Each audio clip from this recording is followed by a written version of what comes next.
Jujutsu Kaisen में एक और मेजर डेथ के बाद अब हम फाइनली प्रेजेंट बैटल में आ चुके हैं, जहां यूजी अपनी न्यू पावर्स और सीक्रेट प्लान के साथ सुकना से फाइट करने के लिए मैदान में उतर चुका है, जिसमें उसका साथ देने वाला है हिगुरोमा, जो इस फाइट में सुकना को हराने के लिए एक बहुत ही बड़ा रोल प्ले करने वाला है। पर इससे पहले कि हम वीडियो में और आगे बढ़ें, अगर आप लोगों ने वीडियो को लाइक नहीं किया है तो प्लीज वीडियो को लाइक कर देना और चैनल को सब्सक्राइब कर देना। तो चैप्टर 244 स्टार्ट होता है यूजी और हिगुरोमा से, जहां ये दोनों सुकना को फेस करने के लिए बैटलफील्ड में आ चुके हैं। लेकिन इससे पहले की फाइट कंटिन्यू हो, हमें कुछ फ्लैशबैक दिखाए जाते हैं, जहां सारे सोर्सरर्स इकट्ठा होकर ये प्लानिंग कर रहे होते हैं कि अगर बाय चांस गोजो सुकना से हार जाता है तो वो लोग सुकना और कंजाकू से किस तरह से डील कर सकते हैं। जहां ये लोग डिसाइड करते हैं कि वो लोग कंजाकू को रोकने के लिए टकावा को भेजेंगे, जो यूटा के लिए एक ओपनिंग क्रिएट करेगा, जो कि हम पिछले चैप्टर में देख ही चुके हैं। और अब कंजाकू के बाद बारी आती है सुकना की, जहां प्रॉब्लम ये है कि भले ही ये सुकना के खिलाफ एक ऑल आउट वार हो, पर यहाँ पर कुछ ऐसे लोग हैं जो इस फाइट में हिस्सा नहीं ले सकते, जैसे कि मीवा, जहाँ उसने सुवैया में कंजाकू से फाइट करने के लिए एक बाइंडिंग वो बनाया था, क्योंकि वो इतनी स्ट्रॉन्ग नहीं थी कि वो कंजाकू को फेस कर पाए। इसलिए वो टेम्पररी पावर अप के लिए एक बाइंडिंग वो क्रिएट करती है, जिसके बदले में वो अपनी शॉट को कभी भी यूज नहीं कर पाएगी।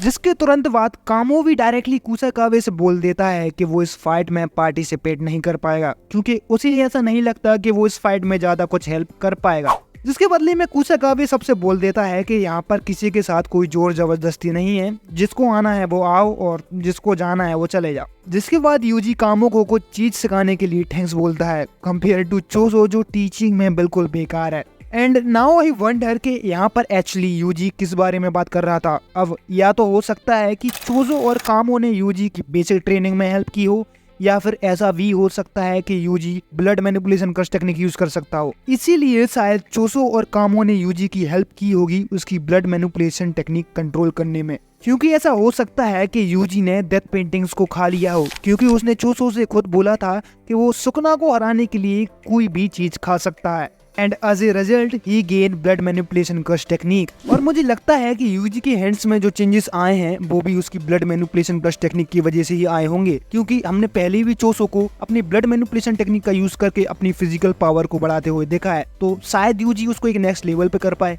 इसके बाद हिगुरोमा बोलता है कि वो कासिमो के बाद सुकना को फेस करेगा, लेकिन हिगुरोमा की ये बात सुनकर कासिमो थोड़ी सी एनॉय हो जाती है। बट कासिमो को इग्नोर करते हुए हिगुरोमा आगे बोलता है कि उसकी कर्स टेक्निक सुकना से उसकी कर्स टेक्निक को छीन सकती है। But here is a catch, since Sukna के पास दो कर्स टेक्निक हैं, तो ये कंफर्म नहीं है कि जजमेंट उसकी कौन सी कर्स टेक्निक को छीनेगा। अगर हम बात करें 10 शैडोज की, तो जहां तक हम लोगों को पता है गोजो ने टोटली और महारागा दोनों को डिस्ट्रॉय कर दिया था। तो अब मुझे नहीं पता कि 10 शैडोज टेक्निक सुकना के लिए कितनी यूजफुल होगी। और बात रही सुकना की श्राइन टेक्निक की, तो वो उससे रियलिटी तक को काट सकता है, जो इनके लिए एक बहुत ही बड़ी प्रॉब्लम बन सकती है।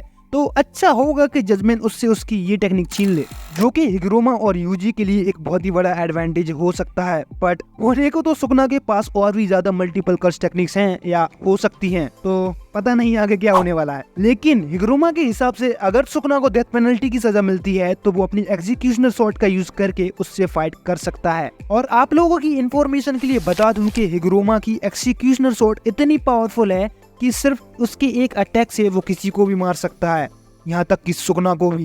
बट यहाँ पर एक प्रॉब्लम है, क्योंकि यहाँ पर कोई गारंटी नहीं है कि सुकना को डेथ पेनल्टी की सजा मिलेगी या नहीं, क्योंकि ये सब डिपेंड करता है हिगुरोमा के डोमेन के जजमेंट पर कि वो सुकना को उसके किन क्राइम्स के लिए उसे चार्ज करेगा। जिसके बाद हिगुरोमा और यूजी सुकना के क्राइम्स को काउंट करना स्टार्ट कर देते हैं, जहां उसने यूजी के हाई स्कूल में उसकी बॉडी को हार्म की by taking over his body. इसके बाद गोजो को जान से मारने की कोशिश, और फिर डिटेंशन सेंटर में उसने यूजी को दोबारा से जान से मारने की कोशिश की, और इसके बाद मैगमी को भी मारने की कोशिश की। इसके बाद सुवैया में उसने 2 हाई स्कूल एज्ड कर्स यूजर्स को मार डाला, फिर सुवैया के सिटीजन्स का मास मर्डर, और फिर सुवैया की प्रॉपर्टी डैमेज। फिर इसके बाद मैगमी की बॉडी पर टेक ओवर किया। तो लॉ के मुताबिक अगर कोई व्यक्ति किसी एक और व्यक्ति को मारता है तो उसे 10 से 15 साल की सजा मिलेगी, और अगर कोई व्यक्ति 2 लोगों को मारता है तो उसे उम्र कैद की सजा या फिर उसे मौत की सजा मिलती है। लेकिन अगर कोई व्यक्ति 3 या 3 से ज्यादा लोगों को मारता है तो उसे मौत की सजा ही मिलेगी। और नागायामा स्टैंडर्ड, जो कि जापान का एक कानून है, जिससे ये डिसाइड किया जाता है कि किसी व्यक्ति ने जो क्राइम्स किए हैं उनके लिए उसे डेथ सेंटेंस की सजा मिलनी चाहिए या नहीं। तो इसके हिसाब से जो कांड सुकना ने किए हैं उनके लिए उसे डेथ सेंटेंस की सजा ही मिलनी चाहिए। पर कुसाकाबे बताता है कि हिगुरोमा की कर्स टेक्निक हर एक चार्ज को एक एक करके प्रोसिक्यूट करती है, जिसका मतलब है कि हिगुरोमा की कर्स टेक्निक सुकना को उसके हर एक क्राइम के लिए एक साथ चार्ज नहीं कर सकती।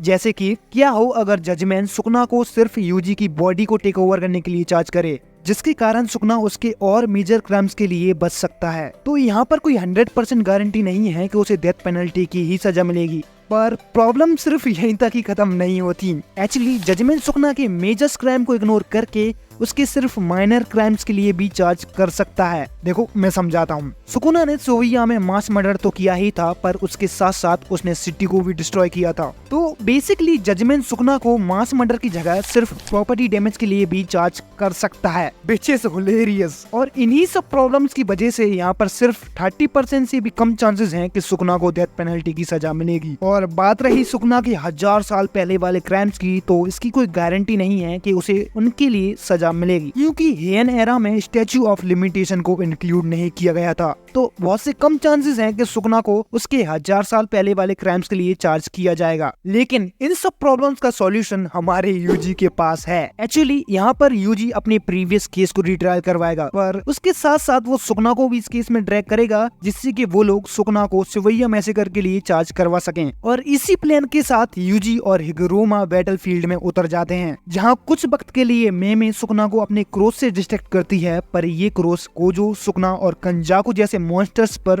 कोई इफेक्ट नहीं डालते। जिसके बाद हिगुरोमा अपने हैमर से जमीन को स्मैश करता है और यूजी अपने हैंड से जमीन के उन टुकड़ों को सुकना की तरफ फेंकता है। इसके बाद हिगुरोमा एक रोप से सुकना के हैंड को खींच कर लेता है, जिससे कि वो अपने वज अस्त्र को यूज न कर पाए। और यूजी इसी मौके का फायदा उठाकर सुकना को एक पंच मारता है, जिसे सुकना अपने तीनों हाथों से ब्लॉक कर लेता है। लेकिन यूजी का वो पंच इतना पावरफुल होता है कि वो सुकना की पूरी बॉडी को सेक कर देता है, और इस चीज से सुकना भी हैरान हो जाता है। जिसके बाद हिगुरोमा अपने डोमेन को ओपन करता है और जजमेंट बोलती है कि UG is accused under suspicion of committing mass murder in Shivaiya on October 31, 2018, जो कि ऑब्वियसली उसने नहीं किया। और हिगुरोमा यूजी को डिफेंड करता है और बोलता है कि असली कल्प्रिट असल में सुकना है।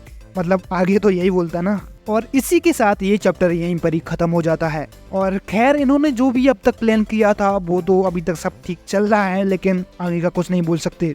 मतलब जुजुत्सु काइसेन की हिस्ट्री उठा के देख लो यार तुम, किससे पता अगले 2 चैप्टर्स में हमें हिगुरोमा ही मरा मिल जाए। पर मैं यही जरूर यकीन से बोल सकता हूँ कि आगे जाकर यूजी और भी ज्यादा पावरफुल होने वाला है। मतलब अभी तुम उसे स्पेशल ग्रेड में रख सकते हो, तो सोचो आगे जाके क्या होगा। तो वेल आज के लिए बस इतना ही। और अगर आप लोगों ने मेरी टॉप 5 बेस्ट एनिमे वाली वीडियो को नहीं देखा तो प्लीज उसे चेकआउट कर लेना।